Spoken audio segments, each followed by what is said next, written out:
The markets are telling us now it's a big deal. Is it a big deal? Yeah, this is really significant. First of all, this is probably the highest escalation in tensions between the U.S. And Iran and since the end of the Iraq War in 2011. Iraq's obviously involved here. This happened right near the Baghdad airport. And it's an unusual direct assault by the U.S. This was a very direct assault coming from the U.S. And obviously this is in retaliation for that hit on in which the American contractor was killed in that rocket attack on an Iraqi military base in Kirkuk very recently. Tensions between Iran and the U.S. have been growing in recent years. President Trump did not sign on to the Iran nuclear deal that European countries had been part of and are still part of, and that the U.S. had signed on to. His predecessor, Barack Obama, had signed in 2015. Things have been going badly since then, but this is a very big escalation and a direct hit near the Baghdad airport.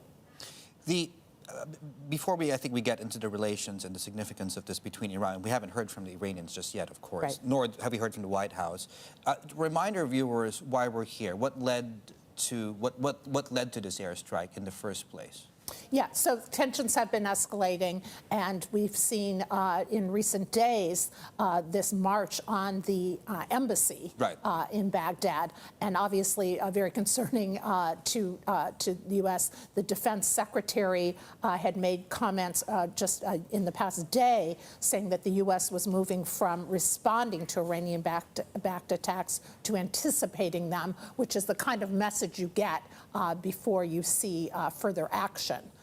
So we've seen this. You know, it is now at a military escalation point. We had seen U.S. had sent troops over after the embassy threat, but now we are seeing military action. And of course, this also puts Iraq in an interesting position. They have been trying to kind of smooth tensions by both sides, trying to stay on the good side of both the U.S., which still maintains some troops there after the Iraq War, but also on Iran. They have not wanted to inflame tensions with Iran. So Iraq is now in an unusual position as well, given this action.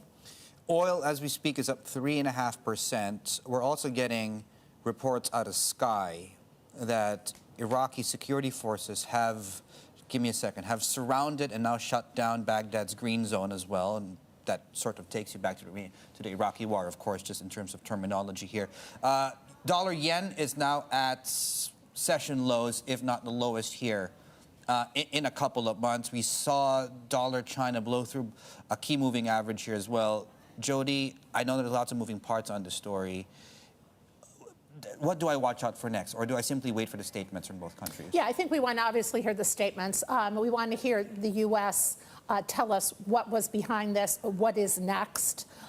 You know, I think that's all important. And I think what we also want to hear from is, you know, obviously the statements from Iran. This general was, he's a household name in Iran. This wasn't just any military leader. He was a veteran of the Iran-Iraq War.